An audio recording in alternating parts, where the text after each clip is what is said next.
ఉపవాస ప్రార్థన ముగింపులో మనం ఎప్పుడు కూడా ఒక నిరీక్షణ కలిగి ఉండాలి. ఏమిటి ఆ నిరీక్షణ అంటే, ప్రభు మన జీవితాల్లో చేసిన ప్రార్థనకి గొప్ప జవాబులు దేవుడు ఇవ్వబోతున్నారు. నమ్మేవారు మాత్రం చప్పట్లు కొడుతూ ప్రార్థన.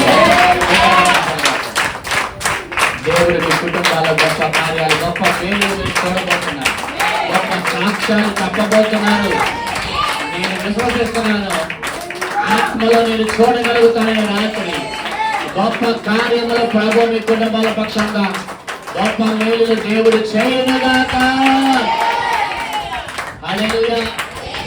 నమ్మండి, మహిమను, దేవుని మహిమను మీరు చూస్తారు.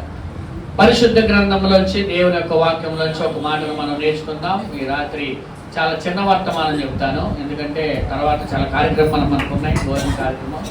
ఎందుకంటే ఉదయకాలం కూడా మీకు 2 కోట్ల వాక్యము చెప్పి ఉన్నాను కాబట్టి చిన్న వాక్యం.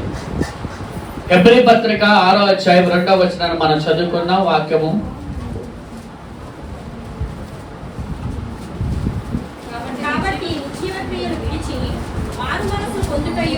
దేవుని యందు విశ్వాసమును, బాప్తిసములను కూర్చిన బోధయు, హస్త నిక్షేపమును, మృతుల పునరుత్థానమును, నిత్యమైన తీర్పును అను పునాది మరలా వేయక, క్రీస్తును గూర్చిన మూలోపదేశము మాని సంపూర్ణమగుటకు సాగిపోదుము. క్రీస్తును గురించిన మూలోపదేశములు మాని సంపూర్ణమగుటకు సాగిపోవాలంట.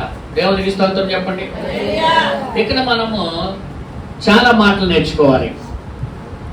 నిర్జీవ క్రియలను విడిచిపెట్టి మారు మనసు పొందుటయు, దేవుని యందు విశ్వాసమును, బాప్తిసములను కూర్చిన బోధయు, హస్త నిక్షేపణమును, మృతుల పునరుద్ధానమును, నిత్యమైన తీర్పులు అను పునాది మరలా వేయక, క్రీస్తు కూర్చిన మూలోపదేశము మాని సంపూర్ణులకు సాగిపోదముగాక.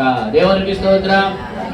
ఒకసారి రక్షింపబడిన దేవుని బిడ్డలు, ఒకసారి ప్రభులో బాప్తిసం పొందిన వారికి మరలా మూలపాఠములు అనేవి మరలా చెప్పనేలా అంటున్నాడు. కొంతమంది ఎలా ఉన్నారంటే, మరలా వారికి స్టార్టింగ్ 1వ తరగతి పాఠాలే మళ్ళీ నేర్పించాల్సిన పరిస్థితి ఏర్పడుతుంది. కారణం ఏంటంటే, వారు ఎదగలేదు. ఎదగిన వారికి ఏం చెప్తాము? 10th క్లాస్ పాఠాలు ఎదగ 1వ తరగతి పిల్లలకి చెప్తే అర్థమవుతుందా? చెప్పండి, అర్థమవుతుంది కదా. అలాగే ఎదగని వారికి ఎదిగిన వాక్యం చెప్పలేము. అందుకే ఇక్కడ అంటున్నాడు, ఒకే ఒక మాట రాత్రి, సంపూర్ణలగుటకు మనం ఏమవ్వాలంట? సాగిపోవాలి. దేవునికి మహిమ కలుగును గాక. భక్తిలో అసంపూర్ణత అనేది దేవునికి నచ్చదు. అందుకే అంటాడు, అయితే చల్లగానైనా ఉండు లేదా వెచ్చగానైనా ఉండు, కానీ నులువెచ్చని స్థితి నుంచి బయటికి రా. అలా ఉంటే నేను ఉమ్ము వేస్తానంటాడు ప్రభు.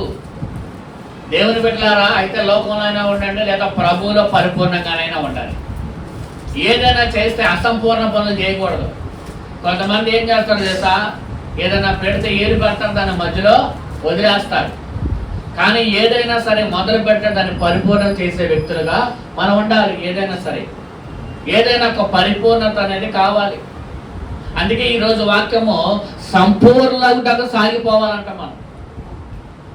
మన యొక్క భక్తి ప్రయాణం ఎలా సాగాలి ముందుకి అంటే, చెప్పండి, సంపూర్ణంగా సాగిపోవాలి.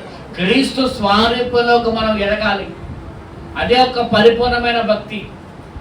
ఈ దినాల్లో చాలా మంది ఒక పరిపూర్ణత లేకుండా, గుర్తుపెట్టుకోండి, దేవుని ఆశీర్వాదములు, దేవుని మేలులు ఎవరికి వస్తాయి తెలుసా?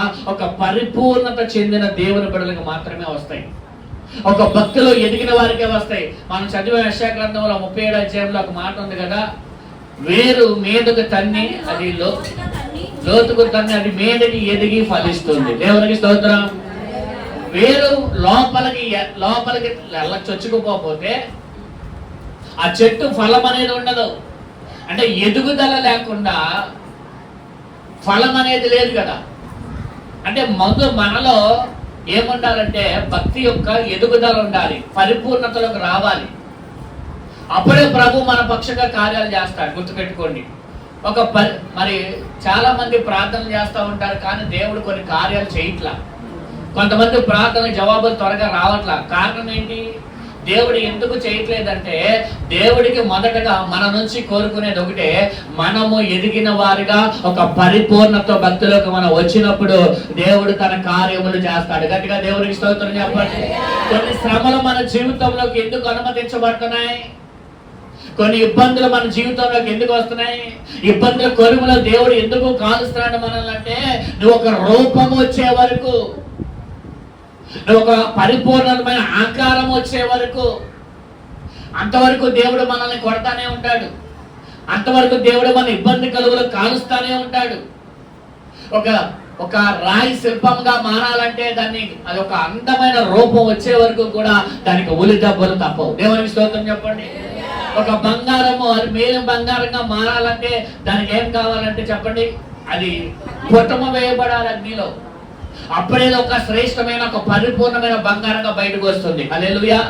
ఈ రాత్రి మనలో కొన్ని లోపాలు ఉన్నాయి, ఈ రాత్రి మనలో కొన్ని బలహీనలు ఉన్నాయి. అవన్నీ కూడా మనం ఎప్పుడైతే అవన్నీ బయటికి వెళ్ళిపోతాయో, ఎప్పుడైతే మనం ఒక సంపూర్ణతలోకి వస్తామో, ఎప్పుడైతే ఒక పరిపూర్ణతగా మనం రాగలుగుతామో, అప్పుడు మన జీవితాల్లో ప్రభు గొప్ప కార్యాలు చేయనుగాక.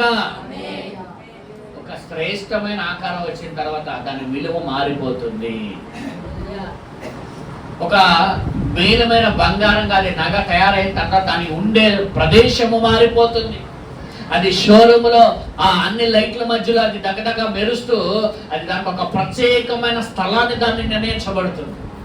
ఒక పరిపూర్ణతకు మనం వచ్చినప్పుడు మనకు ఒక శ్రేష్టమైన స్థానాన్ని దేవుడిస్తాడు, శ్రేష్టమైన ఒక విలువను మనకి దేవుడిస్తాడు, శ్రేష్టమైన స్థానాన్ని ప్రభు మనకి ఇస్తాడు. దేవునికి స్తోత్రం చెప్పండి. అదే ముడి బంగారంగా ఉన్నప్పుడు దానికి అంత విలువ ఉంటుందా? ఉండదు. రాయికంత విలువ ఉంటుందా? ఉండదు. అది శిల్పంగా చెక్కినప్పుడు అది ఒక అందమైన ప్రదర్శనశాలలో అది ఉంటుంది, భద్రపరచబడుతుంది. అప్పటిక కొడతాలు ఉండవు, అప్పటికి అగ్నిలో పడేవేడాలు ఉండవు. కానీ ముందుగా ఏమవ్వాలంటే చెప్పండి, ఒక పరిపూర్ణతకి రావాలంటే దానికి ఏం చేయాలి? కొట్టబడాలి. ఏం చేయాలి? అగ్నిలో పుటం వేయబడాలి. ఒక అసంపూర్ణమైన వ్యక్తి, నా వైపు చూడండి శ్రద్ధగా, ఒక వ్యక్తి పరిపూర్ణత అవ్వకుండా ప్రార్థన చేసుకుంటున్నాడు. భక్తిలో ఎదగల, స్టార్టింగ్లోనే ఉన్నాడు. ఆ స్టార్టింగ్లో అలా ఉండిపోతున్నాడు. ప్రభు కార్యాలు చేశాడు. ప్రభుని అడిగాడు, ప్రభు నాకు అది కావాలి ఇది కావాలని అడిగాడు. ప్రభు వెంటనే కార్యాలు చేశాడనుకో ఏం జరిగిందో తెలుసా? ఆ వ్యక్తి అక్కడే ఉండిపోతాడు. దేవుడు కనాను దేశానికి ప్రయాణంలో 40 రోజుల ప్రయాణాన్ని 40 సంవత్సరాలు చేయడానికి కారణం ఏంటి? వారు ఐగుప్తు దేశంలో కొన్ని సంవత్సరాలుగా అలా ఉండిపోయారు, పాటిపోయి. వారు బయటికి వచ్చినప్పుడు వారి మనసులో ఇంకా ఐగుప్తు ఉంది, వారి ఆలోచనలో ఇంకా ఐగుప్తు ఉంది. ప్రభు ఉద్దేశం ఏంటంటే, వాళ్ళని ఆలస్యం చేయడానికి గల ఉద్దేశం ఏంటంటే, మన పట్ల దేవుడు తన కార్యం చేయడానికి గల ఉద్దేశం ఏంటంటే, మనలో ఉన్న ప్రతి లోపము, మనలో ఉన్న ప్రతి బలహీనత, మనలో ఉన్న ఐగుప్తు యొక్క ఆచారాలు, మనలో ఉన్న ఐగుప్తు యొక్క ఆలోచనలు, మనలో ఉన్న ఐగుప్తు కోరికలు, ఇవన్నీ కూడా తీసివేయబడి ఒక పరిపూర్ణమైన క్రైస్తవుడిగా మారి అప్పుడు పరమ కణానికి చేరాలి. దేవునికి స్తోత్రం. ఇప్పుడు కనాన దేశానికి వాళ్ళని మమ్మల్ని పంపించేయచ్చుగా 40 రోజుల్లోనే, కానీ ప్రభు అలా చేయడానికి ఇష్టపడాల. దేవుడికి కావాల్సింది, దేవుడు నీకు ఆశీర్వాదం ఇవ్వడం కాదు ప్రభు కోరుకునేది. దేవుని యొక్క మనసుని ఒకసారి మీరు ఆలోచన చేయండి. దేవుని ఆలోచన ఒకసారి మనం ఈ రాత్రి ఆలోచన చేయండి. దేవుడు మన నుంచి ఏం కోరుకుంటున్నాడంటే ఒక పరిపూర్ణత. అప్పుడు తర్వాత నీకు ఆశీర్వాదాలు వస్తాయి. కృపాక్షేమములు నా వెంట వచ్చుచున్నాయి అంటాడు దావీదు. అంటే ఈ రాత్రి మనం నేర్చుకోవాల్సిన సబ్జెక్ట్ ఏంటంటే, నేర్చుకోవాల్సిన మాట ఏమిటంటే, మనము ఎప్పుడైతే పరిపూర్ణతలోకి వెళ్ళడానికి ప్రయత్నిస్తామో, ఎప్పుడైతే మనం పరిపూర్ణతలో ఉంటామో, ఎప్పుడైతే పరిపూర్ణతలోకి మనం వస్తామో, అప్పుడు ప్రభు నువ్వు అడగక ముందే నీకు ఏది కావాలో ప్రభు అన్ని ఇచ్చునుగాక. దేవునికి స్తోత్రం చెప్పండి. నేను ఈరోజు అక్కడ ఒక మాట చెప్పా, శ్రమ గురించి ఒక మాట చెప్పా. శ్రమ ఎదుర్కోవాలి. చాలా మంది దేవుని బిడ్డల శ్రమని ఇష్టపడరు కదా, కానీ శ్రమ లేకుండా, సిలువ లేకుండా ఇష్టం లేదుగా. ఇష్టం రావాలంటే, విజయం రావాలంటే, పునరుద్ధానం జరగాలి అంటే శిలువ శ్రమ కావాల్సిందే ప్రతి బిడ్డకి. శిలువ శ్రమ లేకుండా ఈస్టర్ లేదు, శిలువ శ్రమ లేకుండా విజయం లేదు. మరి అలాంటప్పుడు శ్రమను మనం ఎదుర్కోవాలి. ఫస్ట్ శ్రమలో నిలబడాలి. గుర్తుపెట్టు, ఈ రెండు మనం చేస్తే విజయము దేవుడే ఇచ్చెను గాక. గట్టిగా దేవుని స్తోత్రం చెప్పండి. శ్రమను ఎదుర్కోవాలి, శ్రమలో నిలబడాలి. మూడవది, శ్రమలో విజయం ఎవరిస్తారో తెలుసా? దేవుడిస్తాడు. ఈ రెండు మనం చేయగలిగితే విజయము దేవుడిస్తాడు మనకు ఆ శ్రమలో. యోసేపు శ్రమలను ఎదుర్కొన్నాడు, ఆ శ్రమలో నిలబడ్డాడు. చెరసాలలో అనేకమైన బాధలు, ఇబ్బందులు, అవమానాలు, ఏమండి ద్వేషాలు అన్ని చూశాడు యోసేపు. అవమానాలు చూశాడు, ద్వేషం చూశాడు, శ్రమలు చూశాడు, ఏమండి అలాగే చెరసాల జైలు అనుభవాన్ని కూడా చూశాడు, ఎదుర్కొన్నాడు, దాంట్లో నిలబడ్డాడు ఓర్పుగా. దేవుడు అద్భుతమైన విజయం ఇచ్చాడు శ్రమల్లో. దేవునికి చప్పట్లు గట్టిగా. నిలబడినప్పుడు దేవుడు ఒక అద్భుతమైన విజయం ఇచ్చాడు పరమ దేశంలో. ఈ రాత్రి ప్రభు మాట్లాడుతున్నాడు, మీరు శ్రమను ఎదుర్కొన్నట్లయితే, మీరు శ్రమలో నిలబడినట్లయితే, ఆ శ్రమలో దేవుడు గొప్ప విజయం దేవుడు మీ జీవితాల్లో, మీ కుటుంబాల్లో దేవుడు అనుగ్రహించును గాక. దేవుడికి స్తోత్రం కలుగును గాక. శ్రమను ఎదుర్కొన్న వారికి, శ్రమలో నిలబడిన వారికి ఆ శ్రమలో జయము దేవుడిచ్చును గాక. యోసేపు జీవితంలో దేవుడు ఇచ్చాడా లేదా? ఆ శ్రమలో నిలబడ్డాడు, ఆ జైల్లో నిలబడ్డాడు. అక్కడ ప్రభు ఆ శ్రమను దేవుడు ఎలా మార్చాడంటే, ఆ శ్రమను గొప్ప విజయముగా మార్చాడు యోసేపు. ఈరోజు ప్రియ దేవుని ప్రజలారా, మనం శ్రమలో ఎదుర్కోవాలి, దాంట్లో నిలబడాలి. షడ్రకు మేషకు అబేద్నెగోకు శ్రమలు వచ్చినారా లేదా? అగ్నిగుండం వచ్చిందారా లేదా?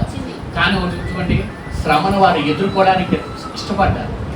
అలాగే శ్రమలో వారు, అగ్నిలో వారు నిలబడ్డారు. కానీ దేవుడు వారిని అగ్నిలో జయమిచ్చాడు. దేవునికి స్తోత్రం. ఆ అగ్ని అంటే శ్రమలోంచి వారు నాశనం అయిపోకుండా దేవుడు వారికి ఏమి ఇచ్చాడంట? గొప్ప జయమిచ్చాడంట. హల్లెలూయా. అంటే ఈ వాక్యం మనకు నేర్పించే సత్యం ఏంటి? శ్రమను మనం ఎదుర్కోవాలి, శ్రమలో మనం నిలబడాలి. అదే శ్రమలో దేవుడు మనకి గొప్ప జయమిచ్చును గాక. హల్లెలూయా. సంపూర్ణ అవడానికి మనం ఏమవ్వాలి? సాగిపోవాలి, సంపూర్ణ అవ్వాలి. భక్తిలో సంపూర్ణత లేకపోతే అంటే 7 రోజులు అంటే తన అర్థమేంటి? 7 దేనికి సాదృశ్యంగా ఉంటుంది? సంపూర్ణత. 7 రోజులు ఎరుకో చుట్టూ రోజుకు ఒకసారి చొప్పున 6 రోజులు తిరిగారంట. 7వ రోజు 7 సార్లు తిరిగారంట. ఇది ఒక ప్రణాళిక. దేవుడు ఒక ప్రణాళిక పెట్టాడు. ఒక పరిపూర్ణతగా ప్రభువుని స్తుతిస్తూ, ఒక పరిపూర్ణముగా దైవభక్తుల వాళ్ళు ఉన్నారు అక్కడ. ఈ 7 రోజులు కూడా మనం అదే చేసాం. ప్రభువుని స్తుతించాం, ప్రార్థన చేసాం. ఈ 7 రోజుల్లో పరిపూర్ణంగా మన కుటుంబాల కొరకు మనం ప్రార్థన చేసాం. దేవుడు ఆ పరిపూర్ణతలో ఏదైతే ఆటంకాలు, ఎలాగైతే ఎరుకో గోడలు కూల్చివేశాడో, ఈ రాత్రి మనకు అడ్డుగా ఉన్నవన్నీ యేసే కూల్చివేయను గాక. కూల్చివేసి తర్వాత ఎరుకో యొక్క పట్టణం మీద గొప్ప జయమిచ్చాడు దేవుడు. అలాగే మనకు కూడా గొప్ప జయం దేవుడు అనిపించును గాక. మొదటగా దేవుడు చేసేది ఒకటే, మన ఆటంకాలు దేవుడు తొలగించును గాక, మన అడ్డుగోడలు దేవుడు తొలగించును గాక. ఎదురుగా ఉన్న ప్రతిదీ మనం వెళ్ళనివ్వకోకుండా, మనల్ని అడ్డుపడుతూ, మనల్ని ఆటంకపరుస్తూ, మన ముందుకు వెళ్ళనివ్వకుండా ఏ సమస్య అయితే ఉందో, ఈ రాత్రి ఆ సమస్య యేసు క్రీస్తు నామములో అది కోల్పోవును గాక. అది ఆకారం లేకుండా కోల్పోవును గాక, అది ఆనమానం లేకుండా కోల్పోవును గాక. అలాంటి కృప దేవుడు మన సంఘానికి ఇచ్చును గాక. పెద్దవారు చపల కొడుతూ బ్రాహ్మణ కనపడతాం, బిడ్డగా చపల కొడతాం. యేసు నామములు అది కోల్పోవును గాక. యేసు నామములు ఆనవాలు కూడా లేకుండా అయిపోవును గాక.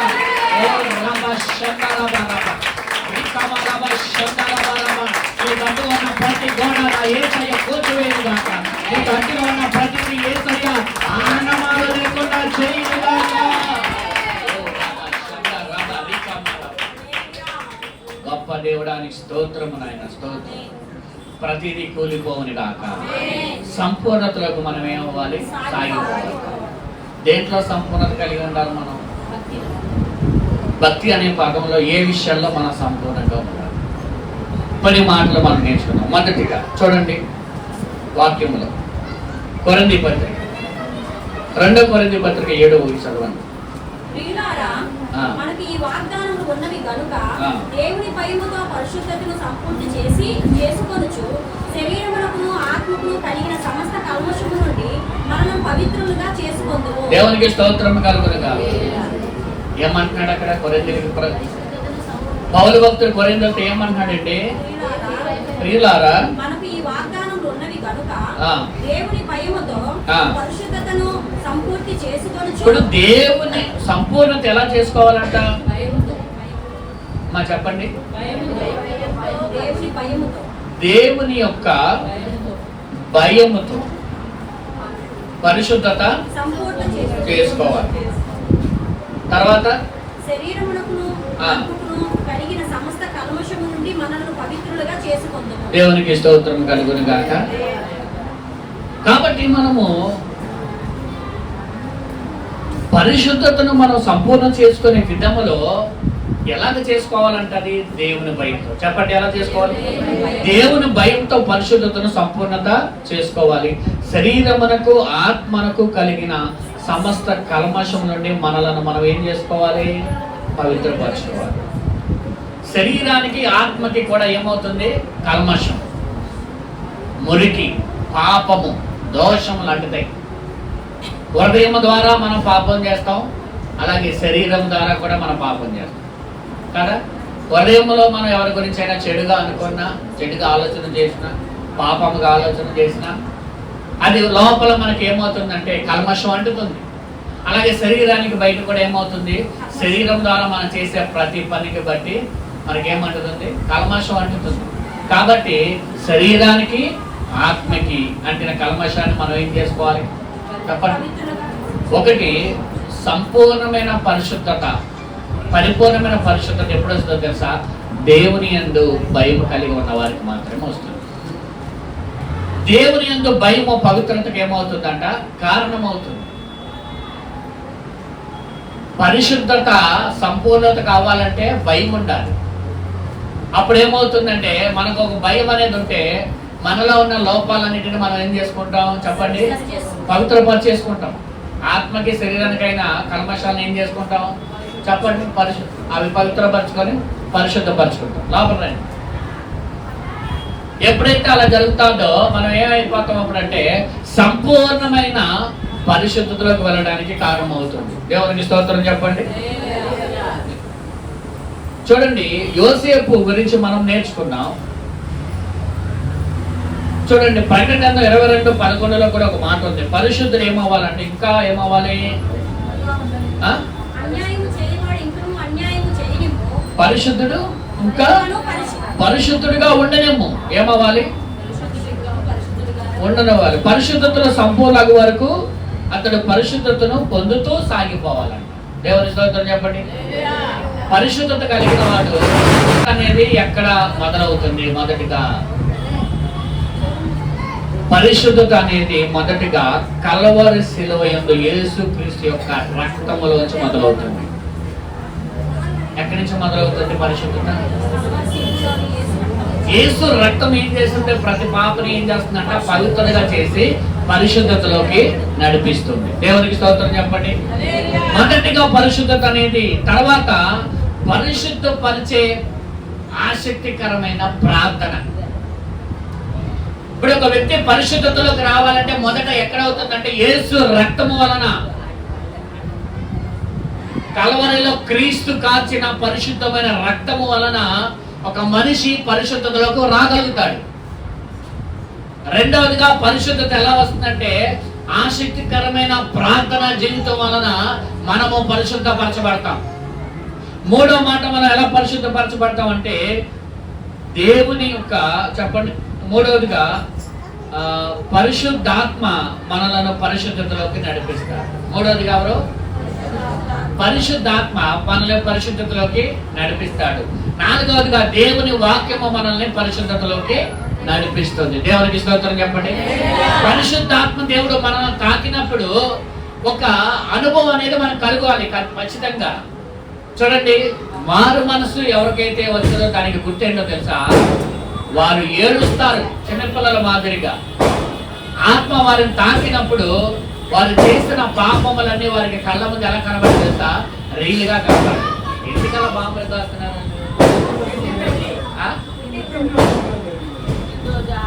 దేవునికి స్తోత్రం చెప్పండి అందరూ కూడా.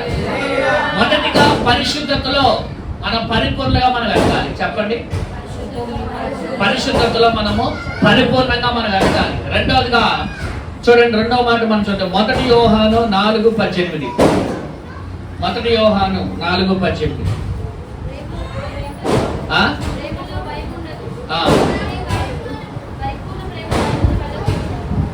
పరిపూర్ణ చూడండి. రెండవదిగా ఏ ప్రేమ అని చెప్తున్నాడంటే పరిపూర్ణమైన ప్రేమ. పరిపూర్ణమైన ప్రేమ ఏం వెలగొడుతుందంట? చెప్పండి, భయమును వెలగొడుతుంది.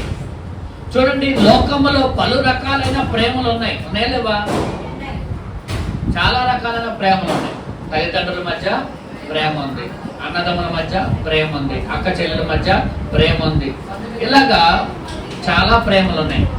అయితే ఇక్కడ మనం చూస్తే కనుక ఈ లోక ప్రేమలన్నీ కూడా ఏంటంట? ఈ లోక ప్రేమలన్నీ కూడా అవి తాత్కాలికమైనవి మాత్రమే. రెండవది ఏదో ఒకటి ఆశించి మాత్రమే. కానీ పరిపూర్ణమైన ప్రేమ ఎవరిదో తెలుసా? మన ప్రభు అయిన యేసయ్య. దేవునికి స్తోత్రం. ప్రభు ప్రేమ త్యాగపూరితమైన ప్రేమ. మన కొరకు తన ప్రాణము ఇచ్చిన ప్రేమ, మన కొరకు తన రక్తాన్ని దారపోసిన ప్రేమ అది. అందుకే ఇప్పుడు దేవుని పరిపూర్ణ ప్రేమకి నిదర్శనం అంట భయం అనేది ఉండదంట. నిజంగా దేవునిని పరిపూర్ణంగా ప్రేమిస్తే నీకు ఎటువంటి వచ్చినా సరే నువ్వు భయపడవు. పౌలేమన్నాడు? కరువైనా, ఖడ్గమైన, వస్త్రహీనమైన, ఉన్నవైన, రావైనా ప్రభు ప్రేమలో నుంచి నన్ను ఎంత ప్రేమిస్తున్నాడు ప్రభుని. ఆ మాటకు అర్థం ఏంటి? ఒక పరిపూర్ణమైన ప్రేమ దేవుని మీద ఉన్నప్పుడు ఎటువంటి పరిస్థితులు, ఎటువంటి సందర్భాలు, ఎటువంటి వ్యక్తులు, ఎటువంటి అనారోగ్యాలు ఏవి కూడా దేవుని ప్రేమలో నుంచి మనల్ని పక్కకు తీసుకెళ్ళలేవు. ఒకవేళ నేను పక్కకు తీసుకెళ్తున్నాయి అంటే, నీ పరిస్థితులు నేను దేవుని ప్రేమలోంచి పక్కకు తీసుకెళ్తున్నాయి అంటే దాని అర్థం ఏంటో తెలుసా? దేవుని నువ్వు సరిగ్గా ప్రేమించట్లేదు. ప్రేమిస్తున్నావు కానీ అది ఒక పరిపూర్ణమైన ప్రేమ లేదు అని దాని అర్థం. ఒక పరిపూర్ణమైన ప్రేమ నీలో ఉంటే ఏ భయాన్ని అది ఏమవుతుందంట? వెలగొడుతుందంట. మరి దేవుని మీద నీకు ఒక పరిపూర్ణమైన ప్రేమ ఉంటే ఈ రోజు నీకు వచ్చిన పరిస్థితులను బట్టి నువ్వు భయపడవు. ఎందుకంటే ఆయన ఎక్కువగా నువ్వు ప్రేమించినప్పుడు నీకు భయం అనేది ఉండదు, ఒక ధైర్యం అనేది ఉంటుంది. దేవునికి స్తోత్రం చెప్పండి. హల్లెలూయా. అందుకే చూడండి, ఎప్పుడు కూడా భయాన్ని పోగొట్టేది నిజమైన ప్రేమ. అవునా కాదు? చెప్పండి. భయాన్ని పోగొట్టేదే నిజమైన ప్రేమ. మూడవదిగా మనం చూద్దాం. మూడవదిగా చూడండి, ప్రకటన గ్రంథంలో ఒక మాట ఉంది. దేవుడు ఏమంటాడంటే, మొదట నీ కొనిన ప్రేమను, 2:4 ఉంటుంది, మొదట నీ కొనిన ప్రేమను నీవు వదిలితివి అంటున్నాడు. కొత్త నిబంధన అంతా కూడా దేవుని ప్రేమ.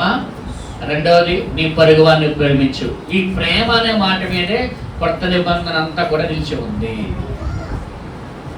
అవునా కాదా? చెప్పండి. నీ పూర్ణ హృదయంతో, నీ పూర్ణ ఆత్మతో ప్రభువుని ప్రేమించాలి. నీ పొరుగువారిని నువ్వు ప్రేమించు. ప్రేమ అనే మాటలోనే ఒక పరిపూర్ణమైన ప్రేమ గురించే ప్రభు మనకు నేర్పిస్తున్నాడు. అక్కడ ప్రేమలో ఏముంటది? భయం ఉంటుందా? ఉండదు. భయం లేని ప్రేమే పరిపూర్ణమైన ప్రేమ. మూడవదిగా విశ్వాసమందు సంపూర్ణత. మూడవదిగా చూడండి, యాకోబు 2:22.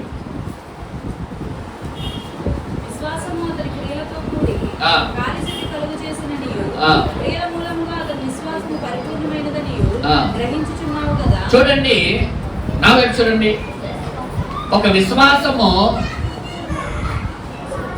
క్రియల మూలముగా, చెప్పండి, క్రియల మూలముగా. చూడండి, క్రియల మూలముగా అతని విశ్వాసము పరిపూర్ణమైందని గ్రహించగలుగుతాం.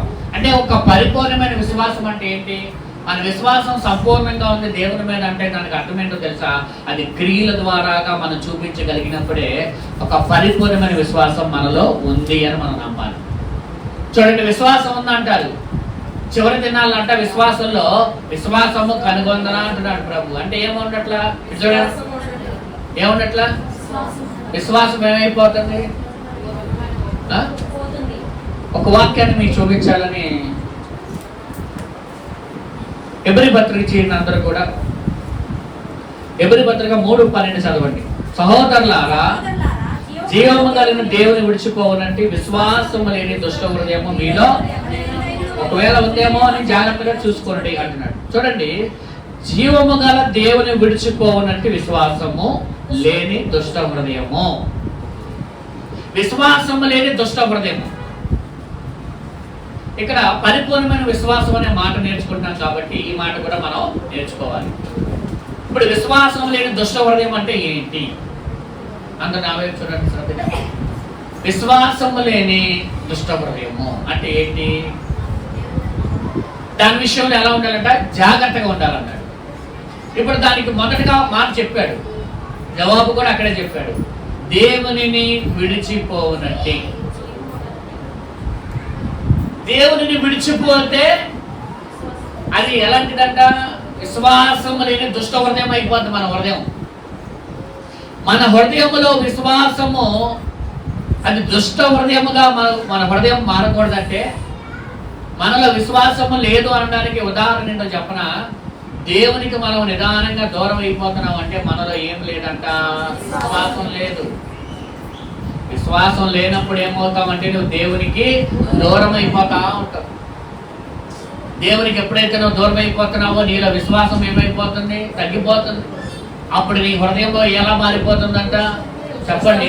దుష్ట హృదయంగా మారిపోతుందేమో. జాగ్రత్తగా చూసుకోండి. జాగ్రత్తగా చూసుకోకపోతే ప్రమాదం. దేవునికి దూరం అయిపోతే దేవుని యొక్క రక్షణ మనకు ఉండదు, దేవుని కాపుదల మనకు ఉండదు, దేవుని యొక్క కృప మనకు ఉండదు, దేవుని యొక్క ఆశీర్వాదం మనకు ఉండదు, దేవుని యొక్క సన్నిధి మనకు ఉండదు, దేవుని యొక్క ప్రసన్నత మనకు ఉండదు, దేవుని యొక్క ముఖక్రాంతి మనకు ఉండదు. అందుకే మనం ఎప్పుడు కూడా దేవునికి దూరంగా ఉండకూడదు. దేవునికి ఎలా ఉండాలంట? దగ్గరగా ఉండాలి. అంటే మనలో విశ్వాసం అనేది ఎప్పుడైతే కోల్పోతామో అదే మనం గుర్తుపెట్టుకోవాలి. నువ్వు ఎప్పుడైతే ప్రార్థనకు దూరం అయిపోతున్నావో, నువ్వు ఎప్పుడైతే మందిరానికి దూరం అయిపోతున్నావో, నువ్వు ఎప్పుడైతే దేవునికి దూరం అయిపోతున్నావో అప్పుడు నువ్వు అనుకోవాలి నీలో విశ్వాసము తగ్గిపోతుంది, నీలో ఒక దుష్ట హృదయం అనేది ఏలుబడి చేస్తున్న సంగతి మనం గుర్తుపెట్టుకోవాలి వాక్యాన్ని బట్టి. ఎవరి స్తోత్రం చెప్పండి. కాబట్టి విశ్వాసము లేని దుష్ట హృదయం మీలో ఒకవేళ ఉందేమో జాగ్రత్తగా చూసుకోండి. ఎందుకంటే అది ఎలా ఉంటుందంటే దేవుని విడిచిపోవనంటి, జీవము గల దేవునిని విడిచిపోవనంటి. అంటే జీవము గల దేవునిని విడిచిపోతాం అంటే దూరం అయిపోవడం అంటే మనలో ఏం లేనట్టు, విశ్వాసం అనేది లేదంట. కాబట్టి ఇప్పుడు మనం గుర్తుపెట్టుకోవాలి, నువ్వు ప్రార్థనకు దూరం అయిపోతున్నావా, నువ్వు మందిరానికి దూరం అయిపోతున్నావా, నువ్వు దేవునికి దూరం అయిపోతున్నావా, గుర్తుపెట్టుకో నీలో విశ్వాసం తగ్గిపోతుంది, నీలో దుష్ట హృదయం వచ్చేస్తుంది. జాగ్రత్త చేయండి. క్రియలు లేని విశ్వాసం మృతతుల్యం. క్రియలు కలిగిన విశ్వాసాన్ని ఇక్కడ ఏమంటారంటే పరిపూర్ణమైన విశ్వాసం. ప్రభు దగ్గర ఎలా ఉండాలి మన విశ్వాసం? ఒక పరిపూర్ణమైన విశ్వాసముగా మనం ఉండాలి. మనలో క్రియలు కలిగిన విశ్వాసముగా ఉండాలి. ఎప్పుడైతే క్రియలు కలిగిన విశ్వాసంగా మనం ఉంటామో, విశ్వాసము ఓర్పు అనేది దాని వలన వాగ్దానాలు పొందుకోగలుగుతాం. ఈరోజు 3 విషయాలు చెప్పా. శ్రమలలో ఓర్పు అంట మంచి సాక్ష్యాన్ని ఇస్తున్నాడు. శ్రమలలో ఓర్చుకుంటే ఒక చక్కటి మంచి సాక్ష్యం అనేది మనకి ఇవ్వబడుతుంది. అలాగే వాగ్దానాల విషయంలో ఓర్పు కలిగి ఉంటే దేవుని ఆశీర్వాదాన్ని పొందుకుంటాం. విశ్వాసం అనేది మనలో క్రియల ద్వారాగా మనం కనబరచకపోతే ఏమండి అది ప్రభు మన పక్షంగా దేవుని కార్యములు ఎలా జరుగుతాయి? అందుకే మూడోదిగా ఫస్ట్ చెప్పండి, దేంట్లో సంపూర్ణత ఉండాలి? పరిశుద్ధతలో సంపూర్ణత ఉండాలి. 2 దేవుని ప్రేమలో సంపూర్ణత ఉండాలి. మూడవదిగా చెప్పండి, ఇప్పుడు పరిశుద్ధతలో సంపూర్ణత ఉండాలంటే మనకేం కావాలంటే దేవుని భయం కావాలి. ప్రేమలో సంపూర్ణత కావాలంటే దేవుని భయం కావాలి. అలాగే విశ్వాసంలో సంపూర్ణతగా మనకు ఉండాలంటే ఏం కావాలి? క్రియలు కలిగిన విశ్వాసం మనలో ఉండును గాక. దేవునికి స్తోత్రం చెప్పండి.